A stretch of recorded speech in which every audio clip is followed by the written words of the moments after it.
আগামী ৭২ ঘন্টার মধ্যে তোমার সাথে কি ঘটতে চলেছে। আগামী ৭২ ঘন্টার মধ্যে তোমার রিলেশনটা স্ট্রং হতে চলেছে। তোমার বাড়িতে কোনো অনুষ্ঠান হতে চলেছে।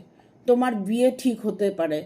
তোমার ভালোবাসার মানুষটা তোমার কাছে ফিরে আসার সিদ্ধান্ত নিয়েছে। যারা তোমার জীবনে বাধা দিয়েছে, যারা তোমার সাথে অন্যায় করেছে, তারা তোমার জীবন থেকে সরে যাবে। বাধা দেওয়ার মানুষগুলো এখন তোমার সাহায্য করবে।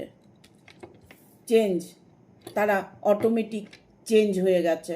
এখন তোমাদের ভালোবাসার মিলনের সময় এসে গেছে।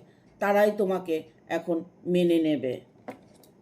ইনার ভয়েস, তারা নিজেদের অন্তরের আওয়াজ শুনতে পেয়েছে, কারণ তারা জানে তুমি একজন ভালো মানুষ, তাই সিদ্ধান্ত নিয়েছে তোমাকে ফিরিয়ে নেওয়ার।